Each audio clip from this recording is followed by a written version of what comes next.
Community planning conversation today is most timely. It's going to be about walkable schools. Spencer Landsman, who is the principal at Leo School in Urbana, Illinois, and Cynthia Hoyle, who is a consultant with the Champaign-Urbana Mass Transit District, have joined me today to talk about this idea, walkable school buses, and other topics such as siting of schools, housing. These will all come up in our conversation. First of all, thank you, both of you, for coming today. Before we get deep into this topic, I'd like you to just tell us a bit about yourselves. Spencer, you were just mentioning that this is a third career as principal of Leo School, and actually you bring legal knowledge to the schoolroom. Right before this, I was an attorney and then traded stock options, then came to the area to get my teaching degree and ended up staying, taught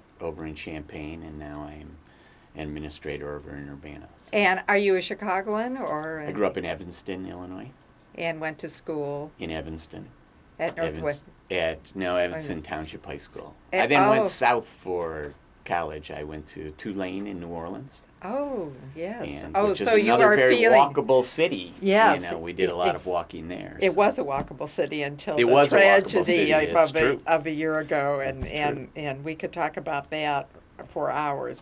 And Cynthia's been on the program actually just short of a year ago when we talked about walkable schools, but it was after the date of when it happened. So I invited her back along with Spencer to give a preview of the plans coming up for this year. But remind people of your background. Well, I'm a transportation planner and have been doing consulting work in that area for over 20 years. And I ended up specializing in things like traffic calming and pedestrian advocacy. I began working on Walk to School Day when I was in Stillwater, Oklahoma for my children's grade school. We did it for 2 years there, and when I moved here, it was something that I thought we should bring to this community. We have a lot of people walking in our community already, but there's a lot of room for improvement, and Walk to School Day is an event that is both good for people in terms of health issues and community connections. And it also is to help children learn how to walk safely to school and take care of themselves, which are skills that people need to know how to do. We sometimes get students here at the University of Illinois that one has the feeling that they've never been a pedestrian and don't know how to cross the street. So those are things that even though you might have been taught that once, it never hurts to be reminded again about how you're supposed to cross the street.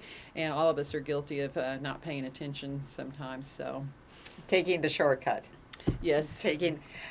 Last night, the Urbana School Board passed a proclamation for this. Yes. What does it? Cynthia Yes, I was Cynthia there was there. declaring October 4th, which is a Wednesday. Okay. Walk to School Day in Urbana. We'll be doing the same thing in Champaign. We invite a lot of interesting people to come and join us, elected officials. We've had the mayors participate, and since it's an election year this year, we might even get more elected officials to participate. Also, this year we have a new thing, the Hometown Heroes program that the university has for their student athletes. We are participating in that, and so we're going to have student athletes at a variety of the schools walking with and taking walkability checklists from the students and their parents as they arrive. So there may be surprises at some of the schools. You might have a local celebrity, and in addition to our local elected leadership. And so it's going to happen in what schools in Urbana? In Urbana, we On have Wednesday, the 4th of October. That's right. In Okay. Urbana, we have Leal, of course, King, Prairie, and Yankee Ridge. And in Champaign, we have Southside and Robeson. And last year, St. Matthew's, which is a private school, participated, and they had indicated that they may participate again this year. So those are the schools that we have here. Okay, since we have the principal of one of the Urbana participating schools, why are you participating? I heard about the International Walk to School Day last year, and can't remember if it was an email or a flyer, but I got in touch with Cynthia and said I want to participate in the program, and because I used to walk to school. In Evanston, Illinois. In Evanston, Illinois. In elementary school, I lived just a few blocks from school, and we used to come home for lunch, even, and walk both ways. And I remember being a safety patrol member when I was in fifth grade. That was a status position. So actually, sixth grade. We were the last sixth grade class at Dawes School in Evanston. You were at Dawes, okay. And then they had opened a new middle school, Charchu Junior High, and so I walked there. And then when I finally went to Evanston Township High School, started taking the bus, but decided I liked the 2-mile walk better each day, to center myself in the morning and to on the way home. Reorient myself on the way home. And even when I was trading stock options in Chicago, after the hectic day, I lived just west of Lincoln Park. And so I used to walk home from the Loop downtown, and either by the lake and then cut west or through the neighborhoods. And it's a very centering kind of time where people aren't bothering you or anything, and you didn't have your headphones on. Didn't have my headphones on. No, none of that. So your cell phone was off. I like the idea of it. Plus, I knew that we already had a lot of parents and students walking to school. And I wanted to make it a more community event for the building and bring us all together. I want to add one thing. I called to check on Lille to see what they were doing, and I hadn't given them any ideas or done any hand-holding, and Principal Landsman had the entire thing already organized. And he had 4 locations, and the buses were going to drop the kids off, and he was just so enthusiastic and buoyant about this event. I was pretty awestruck because typically people haven't jumped in with that much enthusiasm and preparedness, and so I was just delighted with Lille's response. So he did it all. We just gave him a few tools to work with. Well, we'll talk more about that as a good model on other schools. But for our viewers, I did want to anchor this a bit, even though we seem to be having a very light conversation about walkable schools. But it is a very serious topic, and it is one that is engendering quite a bit of research. And just to prime our conversation here, I'm going to just read a couple of paragraphs from the May issue of Landscape Architecture, and it has to do with the research that was done by several colleagues who are at California schools, and California being one of the leading states that sort of set this in motion.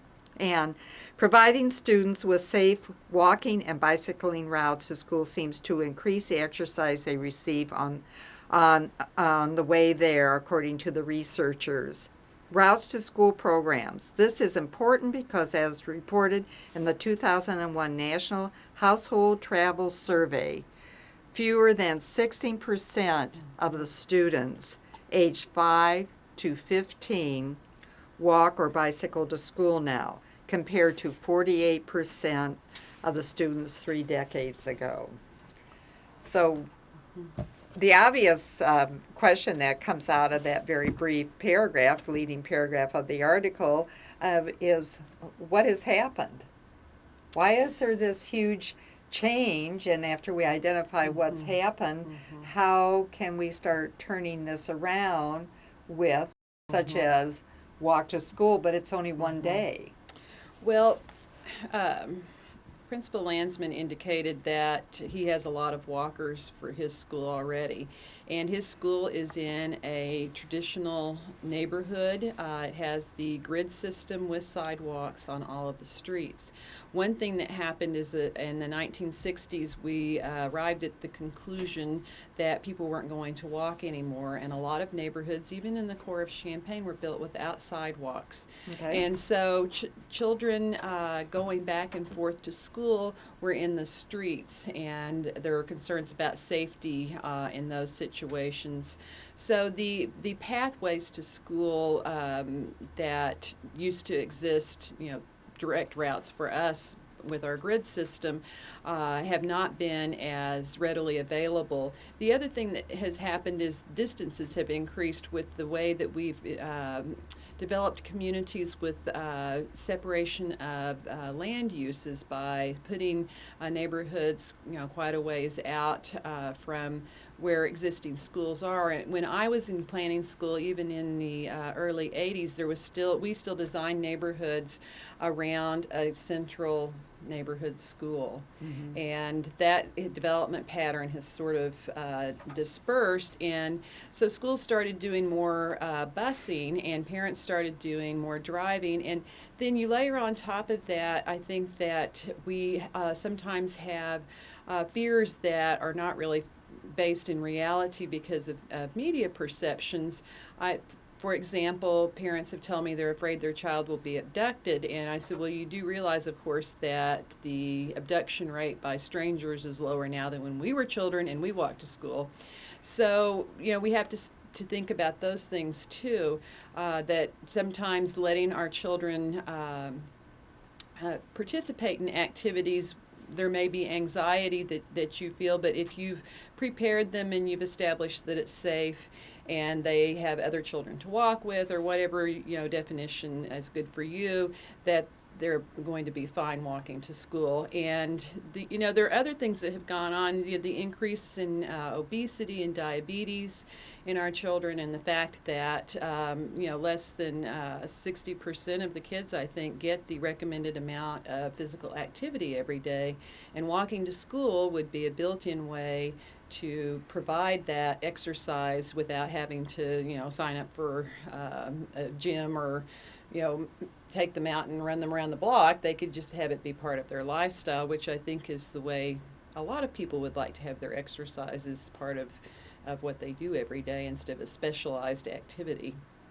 So what she refers to, this lack of activity and lack of walking to school and such, do you find that demonstrating itself in extra energy in the students within the school, which sometimes is defined as behavior problems? They always have too much energy. If we could bottle it, it would solve our energy crisis. But I don't know that, we directly see that. We certainly, provide a lot of physical education and time out for the kids to run it off, during the day. But it would certainly help in that situation. And I think down the line it will help too, in that kids would be more self-sufficient in terms of getting them somewhere. I remember I couldn't wait till my son got his driver's license because I was tired of carrying him all over town, too, because kids today are into a lot of things. Well, And the more independent they can be at getting to them, I think that builds confidence in themselves and their abilities, and Cynthia's right. I think a lot of the perceptions about safety of kids, as in terms of being out by themselves and possibly being exposed to dangers, is blown out of proportion by the media. That's one reason we chose to stay down here. Our son was 2.5 years old when we came down here, and we had originally actually rented our house in the suburbs up in Chicago, and were intending to return. But it was a nice place to raise kids, a place where we knew he'd be able to ride his bike when he wanted to, or go to a friend's house and not have to worry about that situation. there are days that I thought it would be great if the kids were picked up by somebody else. kidding aside. So. Talk to us about how you've organized this day for your school. Cynthia alluded to the children are going to be dropped off X distance away. So tell us about the plan. Last year was my first year as principal at Leal. Okay. And in familiarizing myself with the school, although I had student taught there and my own son had gone there when he was younger. He's now at the U of I. I knew quite a bit about it, but one thing I came across was Oh, here, let me hold this up while hold you're that up. talking. Yes. It's a safe, I think it's over here, maybe I can. Yes, there you go. It's a safe walking route map for Leal School, and what it actually came out of. Oh, it's just solely for Leal. Well, this School. one is for Leal, but it came out of this little booklet that was Right, put out there by we the go. county in 2005, the Champaign-Urbana Urbanized Area Transportation Study, and it actually has safe walking routes for all the schools in Champaign and also in Urbana. Oh, would you hold that up again? Sure. I would venture to say there are very few people in the community that are aware that this exists. Well, we have copies, and we had these out at registration last year, and Okay. we're passing them out to parents as safe walking routes because, as I said, I knew a lot of parents and students did that already. And the safe walking route map has essentially routes planned out from each of the cardinal directions or where students are mostly coming from. Okay. At other schools, they come from certain directions in the school, and so the routes are planned along that. Ours was such that, as Cynthia said, that we're kind of in the middle of a neighborhood. So we plan things to have staff members start at different locations at each of the four compass directions, north, south, east, and west, and walk along one of those safe routes. And we had parents and students then join the parade, so to speak, at each corner along that route. So, Okay. for example, I started at Florida and Race Street. Oh, all right. And met a group there. Steve Summers, who was on the school board, joined us there. Mark Netter, another school board member, joined us there. Or Steve Summers was on the city council. Brandon Oh, Bowersox. Brandon Bowersox. Brandon That's who was on Bowersox the City city. He met Council. us there. Oh, that's his area too. Yes. Right, Yes. and Mark Netter met us there, and we started walking, and kind of like the Pied Piper, we just picked people up as we went. So we continued up Race Street. At the high school, we cut over into Carl Park, where I had other staff members there, and a large group of parents and students rendezvoused at the park. We joined up with them, and we continued on to school, following the safe walking routes to our school. Coming from the south, the city provides crossing guards all along Birch Street at Washington, Oh, at okay. Nevada, Okay. and then at Oregon. And to promote, that route, that's where we sent our route. We had another staff member start out at Cottage Grove in Oregon, which is the outer boundary of Eastern. our Right. eastern boundary, Right. and walk along. And like my route, he picked up kids along the way, and we were able to then rendezvous at school about, we got there about 10 minutes before the first bell rang, and everyone kind of congregated and met on the blacktop at our playground area. There were members of Urbana Police Department there with the walkability surveys, and we had passed a lot of those out to parents beforehand. And it was kind of a checklist. I'm sure Cynthia has one. Right, we'll talk, yes, let's be sure we talk about that. And they were collecting those. We had did not want to exclude our bus riders because we have a group of students that ride the bus to school. Okay. So we arranged with Laidlaw, our busing company, to drop the students off several blocks from the school on California, where Okay. they were met by staff members and parent volunteers, and then they They walked joined. down California to school and were able to participate in the process also. So you really combined two of the concepts that Cynthia talked about last year, and that is walkable schools and the walking school bus concept by picking students up along the way along with Right. parents who were Right. out there Right. helping you sort of Yeah. create that safe environment or feeling of a safe environment. I of think safe is the environment. Right. better way of saying this. And this certainly seems to be a model that could be applied then to any of the schools and either of the Mhm. major communities. Savoy doesn't have a school, but some of the smaller communities Mhm. still could have something of this nature Mhm. happening. Now, once you did this, Mhm. did you see a change in pattern of what was happening with I students do think walking? that Just- we did have more students than walking or riding their bikes with their families than before. We had quite a bit already, but I think seeing everybody congregating together and everyone was having a great time. Yes, seeing that And it really was fun. enjoying themselves, and I think that did spur more, and I think that was reflected in after school. We had a lot of parents picking up their kids and walking home and staying and talking and So a and bit of having bonding fun, was bonding happening. and that had always gone on at Leo, but and maybe I saw because I wanted to see it, but it did seem to increase the number of folks who stayed and who showed up in the mornings. And it's a time I like to be out there. It's a great time to interact with the kids and Right. the parents. And It is a good time. Now, this time, are you going to repeat exactly the same pattern, or did you find some things that you wanted to play with and adjust? we are going to repeat the same pattern. We may vary some of the routes because of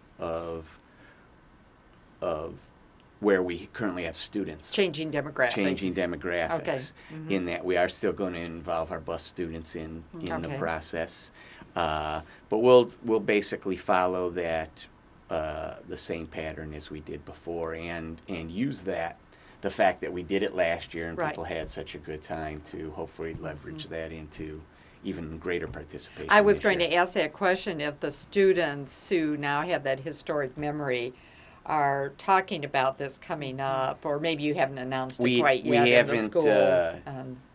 We've mentioned it, and it's already been in our the news note that goes home from the office to look for further plans for it. So we're kind of laying the groundwork there, and Cynthia is providing us with some other materials and resources to stir up interest. So Well, I'm going to ask the tough question here. Why only 4 schools in Urbana and only 2 in Champaign? Why isn't there more community vigor behind this Participation. concept? Well, my experience was that initially the schools are very protective of their students, and so when they first hear about a new idea, they have concerns about the safety for the students. They have concerns about how much time it may take for them to participate. And if they don't know you, they also there needs to be a level of trust in planning an event. And so my experience is that it has always started small and then it gradually increases. And as what we have done, what we did last year and what we're doing this year is, and I have a box for you, by the way, that I need to get dropped off. For the schools that sign up and participate, we printed out a parent letter, and I'll let you hold that up there so Okay. that they understand what we're doing. And We're getting it here. Go ahead. and then we also provided a brochure for from the Safe Kids organization that talks all about good pedestrian behavior. And here's the brochure that Okay, I'll that's pull sent that out up. with them as well. And then last year we sent out the walkability checklist.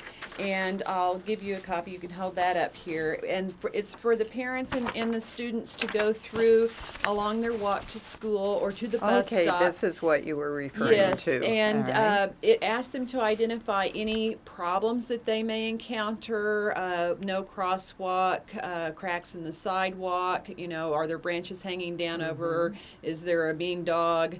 Those sorts of things. And last year, the Urbana Public Works Department took that information and went out and tried to find the okay. points that the parents and pupils had identified, and they could not find some of them. So this year what we did is we printed the safe walking routes maps that the Champaign County Regional Planning Commission provided for each school on the back of the checklist, and we asked them to write on there, X, this is where I found this problem, so that the public works departments can actually Had an go easier out time. and identify it, because they would like to address any safety issues that arise. And the other thing that we are providing for the schools that signed up is we try to give them a little something each year. One year it was backpack pull reflectors. This year we've got stick-on reflectors that go on your shoes, and it has a little safety message on it, and they can stick it on their tennis shoes or their backpacks or their notebooks or whatever they want to do. So each of the children in the school will get one of these little sets of reflectors. And we go around and ask for contributions from various organizations to help us pay for these sorts of little Incentives, items, right. that make it more fun for the students to participate. And so those are the things that we provide. And last year we also had a poster contest, and one of the students at Leal won that, and we had a pizza party for the class, and that was a lot of fun. And they drew a little poster for how to be safe walking to school. This year, instead of a poster contest, that was sponsored by 94.5, Mix 94.5, the radio station. And they do a live broadcast for Walk to School Day. They will have Kevin in the morning at Leal. They will also have Sarah walking to Robeson with a group. And if anybody's interested in participating in that, they can contact either one of the organizers, myself or Rose Hudson, or they can contact Robeson or Southside. And they're going to have some celebrities and have a big group walking. And last year we printed up some posters like this one, and various banners, and provided them to the schools for the students to carry along. And I wanted to add, by the way, that the International Walk to School Day does a summary report. And for 2005, I was looking on the website, which any of you all can look. It's www.walktoschool.org. The 2005 report of all of the Walk to School Day activities prominently features two of our schools. It has a picture of Prairie and also a picture from one of the Champaign schools where the media was involved. And so we were prominently Outstanding. displayed in that. I was very proud and pleased that our school, because they get hundreds of photos. Any school can go and register on the website to participate. The PTA can do it, a parents group can do it, the principal can do it, a teacher can do it. You can go and register your school to participate, and then tell them what you're doing and who the contact people are. And then after the event is over, they ask you to send in pictures. And we try to make sure everybody at every school, we have a Walk to School Day organizing committee member with a digital camera, and we all take pictures, and then we pick out a couple that we like to send off for each school, so that the kids get the opportunity to see that their school was part of this big event. It's because it's a huge event. There are thousands of people Right, it's all a over national the world. event. And I should add, by the way, that this started in Chicago, Illinois. I didn't know that. I thought it actually started on the West Coast. I'd like to build on that and segue back to Spencer, because I know he has brought some I have pictures some of the pictures that of last year's, and this might fold into breaking down that barrier that you were talking about of people's hesitancy to participate. And so let's look at some Okay. of those pictures, Let's see if we can because get the this kids to are start having a here. great time, and maybe this will help parents think about joining Okay. up for this coming up adventure. This is this is on our playground. That's in front of the school. Actually, in a very famous school, This was, we were able to set up a bulletin board inside the school. Cynthia got us this nice banner to hang up and to promote the event. This was along the route that I was walking along Okay. Race Street All right. in there. There should be a couple of other ones in here too. Let me see if I can. It's sort of cycling through again. Well, that's Cycling fine, through so those people same ones. can see what fun it is for the families to get up early and to join in this. Yeah.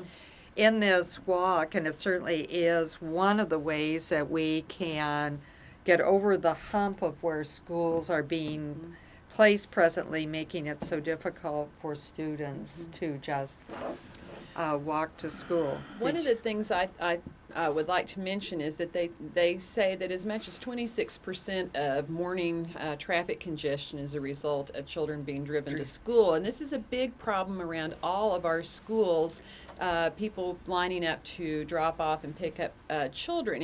And that actually creates an environment that makes it less safe. The parents feel less safe with their children there. So the more parents driving, pretty soon you have a giant traffic jam and nobody can get where they need to go. So the more that people can think about other ways to get to school, the better it is for everybody. It's interesting, I attended a session on Walk to School Day at a national conference, and they said a school invited them to come out to take a look at how to make their drop-off and pick-up safer because they were worried about traffic.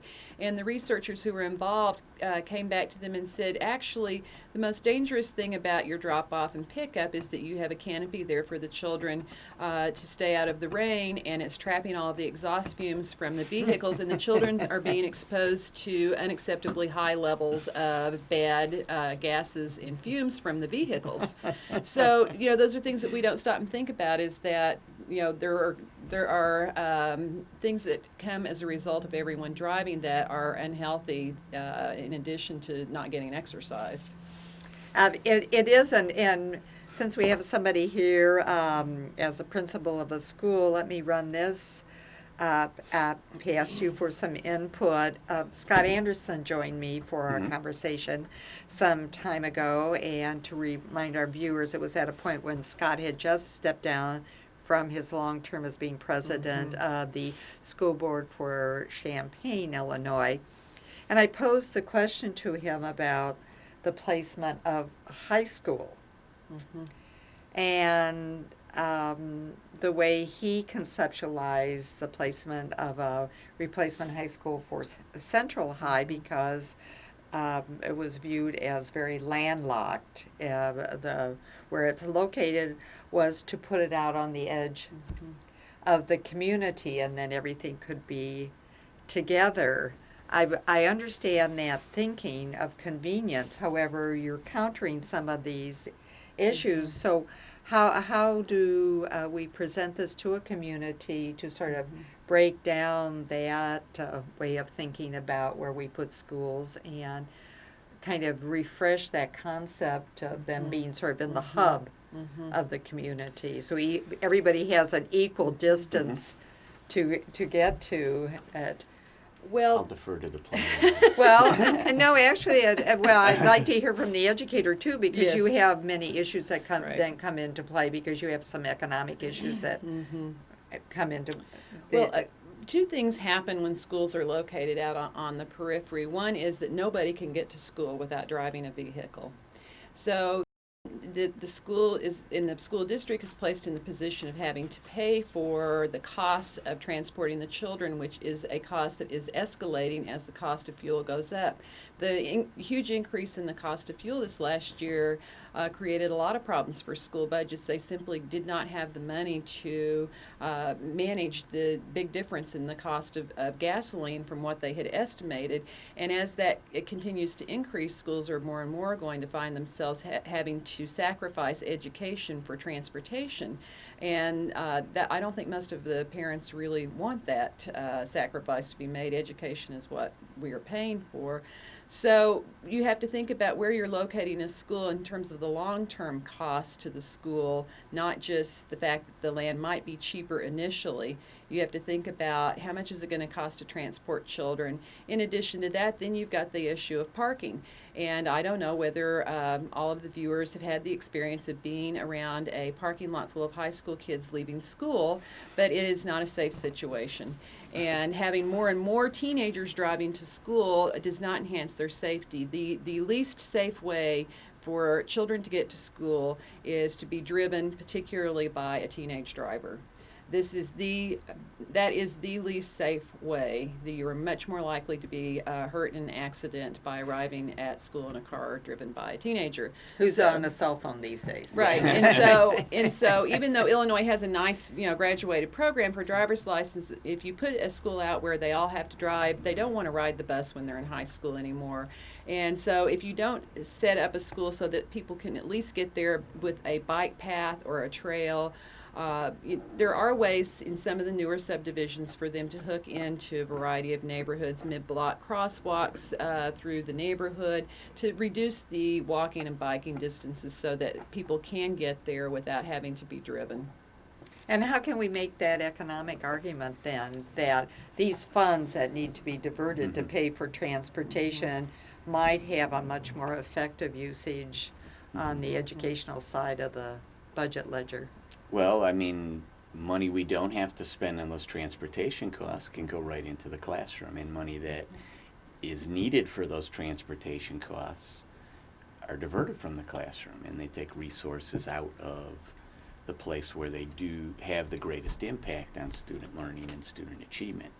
I wanted to add into what Cynthia was saying too, and if you place a school in a more remote area, especially with the weather we have in the winter, you then run the risk of having to use your snow days, cancel school.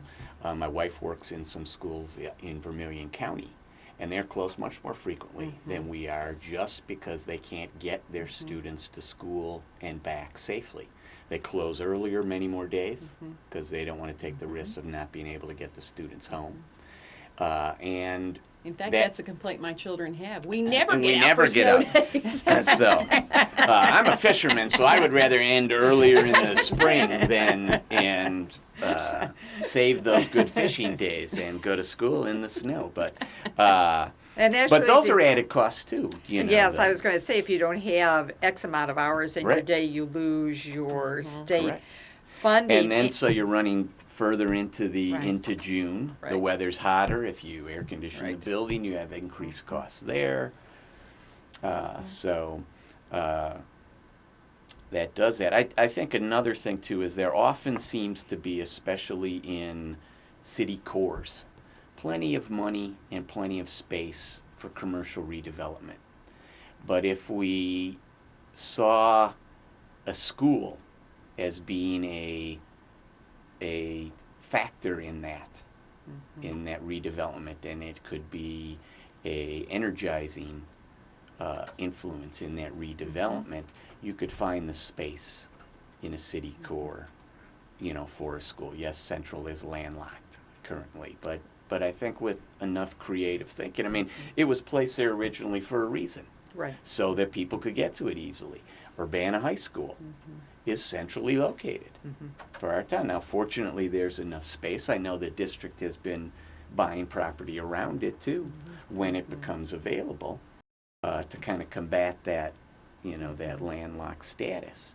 But they were built there for a reason, and it was for accessibility, for community. It's the old New England Puritan concept of the village green as the center of the community, and it would help a lot in terms of bringing back parental involvement in schools if it was more of the community center. And parental involvement is one of the single greatest predictors of student achievement. So, you would have that added benefit also. Those are very good arguments, and when one looks at the placement of Central, one also can think about the fact that it's set to engage both the north part of Champaign and the south part of Yes. Champaign. And for viewers who are not well acquainted with our community, we have a bit of a separation, a Mhm. racial separation issue in Champaign, and because of where that high school was placed, that probably was purposely done to do some of that mitigation. We're not successful yet, but that's Working at it. we're working at it. We certainly are. Those are wonderful issues that been brought up, and they are not discussed very often as to think about where the school is placed. I mean, there is a real economic leverage issue that comes into play, and Well, this is being discussed more and more because the Centers for Disease Control is alarmed. They now consider obesity an epidemic in this country. And they've been spending a lot of money researching the connection between our built environment and the increase in obesity, and are more and more establishing that if we build an environment where people can walk and bike, it has a huge impact on our health. And so they are doing a lot of research. It says that I've got some talking points here that the U.S. Department of Education estimates that the U.S. student enrollment will grow by over 1.7 million between 2000 and 2006. And so that has occurred, and they're saying that the construction and location of the schools will dictate whether or not the students are able to walk and bike. So part of what's happened too is that Congress allocated $612 million towards expansion of the Safe Routes to School programs in all of the states. And so there was direct money to target the expansion of the number of people participating in walking to school. And the event is growing. Last year it says we had more than 3,000 schools in the United States that participated. And worldwide, there were approximately 3 million people from 37 countries. So I think each year it's gotten more and more attention, and as people are now thinking, well, how do I rearrange my lifestyle? It's not only an economic issue for them in terms of the price of fuel, but a health issue. How do we incorporate it into our everyday lives? And so if communities can help assist people by providing them with the infrastructure and a feeling of safety in walking and biking, people will do it more. okay, so let me pose this question again to the educator. We have two communities that are sprawling. Urbana is sprawling to the south Mhm. and east, and Champaign is doing a magnificent job of leaping over the freeway directly north. There are no schools in this area. Should the school board be at the table in these discussions of the land use and the sprawl and what it's going to be costing school districts to build new schools, or if not building the new schools, engaging in the busing that will have to be done, and what are the social implications on the children then if they spend quite a bit? Absolutely. They should be involved in it. I mean, otherwise you end up trying to create make-do solutions to problems that have already cropped up. Certainly you cannot deal with everything beforehand, but there are certain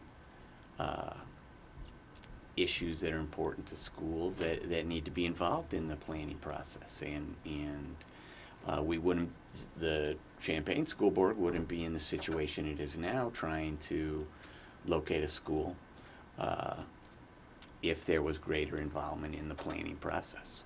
But However, that's not the main function of the schools. However, I so- know, but this is not what happens in our community. When the planning happens, it isn't a Comprehensive.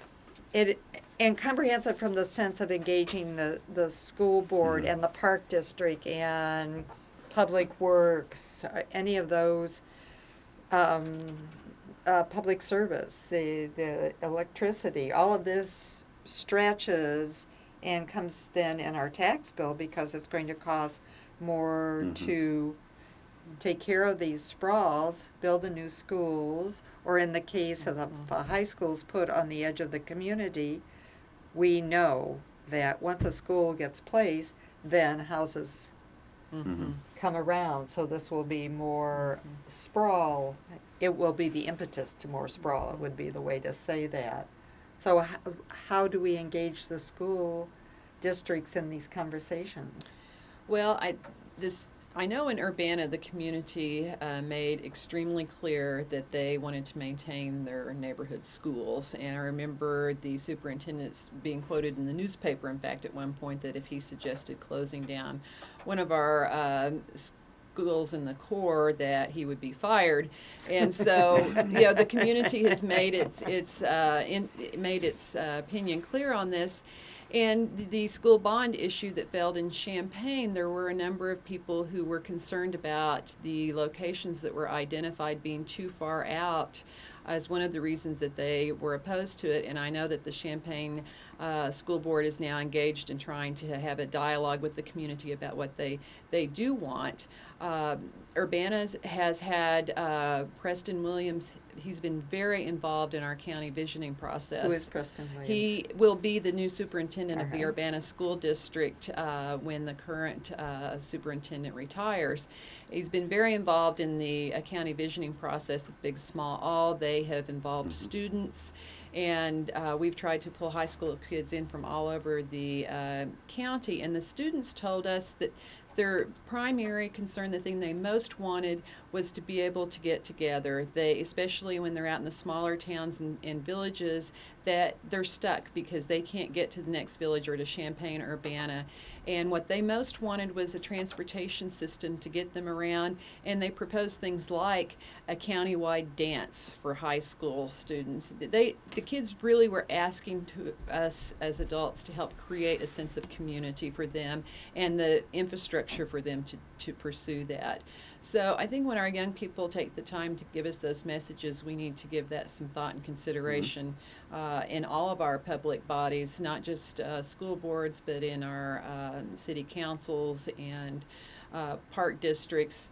All of these groups can work together, and we could create, for example, a community-wide Safe Routes to School program here, which includes representatives of all these various entities, and that group could then be working on some of these solutions and interacting with some of the local bodies on a regular basis. Well, let me lay out a model as laying down the gauntlet of a challenge of what Madison, Wisconsin did. And actually it came from the realtors because they were realizing when people wanted to move or move into the community, the first thing they asked is, How are the schools? how are the schools? You Right. knew that. How are Right. the how are That's the what I schools? And it was skewing Uh-huh. the population to, say, 3 schools in the Madison, greater Madison area. And the realtors were the ones, not the planners, the realtors were the ones who realized that that wasn't going to work for that community in the long term. And location, location, location is the byline of that. And the realtors pulled together the city planners, the school district, the bankers, fellow realtors, the public works people, the energy people, and I think actually some of the churches. I'm sure I've missed a few of the categories. And that group of individuals then came up with a toolbox of how they were going to rebalance, metaphorically speaking, the areas and work together on this. We don't seem to have that kind of conversation in either of our communities. Well, I think I would. It's a planning issue. Yeah, well, I would be delighted to have the real estate community engage with our public schools on ways that we can make our community more attractive to families. When we were looking at moving here 5 years ago, that is the first thing that I asked about was the schools, and I took a look at all of that information. And in fact, we chose the house that we did because the children could walk or bike to school. And that was an important part of our decision-making process and where we were going to locate. And I think that may happen more than realtors realize, that people include those things in their decision-making processes. And as the cost of gas goes up, it may become more and more a part of people's decision-making processes. Right now, the Transit District is working with a consultant to develop what's called a Transportation and Housing Affordability Index, because we're finding that people move way out to buy a more affordable housing without considering the fact that they can spend anywhere from $12,000 to $15,000 a year on transportation back and forth. So they actually have not saved any money on the less expensive house because they're going to be spending it and going back and forth. And as the price of gas increases, that's going to be an even bigger factor. And when kids are trying to be involved in after-school activities, that becomes a really serious impediment if the students are commuting 30, 45 minutes to get into the school, and it keeps the parents from being involved in the school. Right. And so I think that the ability of parents and students to get to school in a more efficient and less, time-consuming manner is really important to building community, in addition to improving health and reducing the emissions of the fumes from automobiles. Well, I'd like to tie that into what I know is happening, coming up to happen within our community. It has to do with what the Champaign-Urbana Mass Transit District is planning, and that is 8 community meetings in which you're going to use a game called Transopoly to engage people in public planning participation. But how I'd like to tie that to our conversation of walkable schools, is this going to come into the conversation because part of mobility is the walkable schools? And are these meetings going to be held near schools, or are they has the Mass Transit District engaged the 2 school districts in these meetings so that a very large part of the conversation of mobility within our community has to do with the schools and the siting of schools? Well, I know. So walkability is every day, Right. not just the Right. 4th of I October. know some of the meetings are scheduled for some of the Urbana schools, and that's an example of the school as the community hub. Right. Yeah, there is a list of regional partners that have been involved in the development of this process, and the Urbana Public School District is one of those regional partners. Good. And so they have a representative on the steering committee that's overseeing the My Plan process, and we also brought in people who are part of PACE and a variety of other groups, Parkland, the Sierra Club, Champaign County Bikes, the cities, the villages, the county board, the Chamber of Commerce, senior services. So we tried to pull in all segments of the community, and I know that the consultants that we're working with now are working to develop more conversation with the Champaign schools as well as the Urbana schools, because being able to get to school and back is an important thing. And so, yeah, we would like to. We'd like to remind everybody the purpose of our conversation today has to do with the 4th of October, Walk to School. Spencer Landsman is one of the guiding lights within the Urbana School District of engaging Leo School. He's principal of Leo School. Folks can stop by that school and just watch the students participate, help along the way. And we will, we're hoping to have something on the Urbana school website and a link on the MTD website if you want specific information. And also if you want information about the organization, the national organization, just a reminder of that URL, it's www.walktoschool.org. Again, Spencer and Cynthia, thank you very much for coming and talking about Walk to School. And remember, planning matters.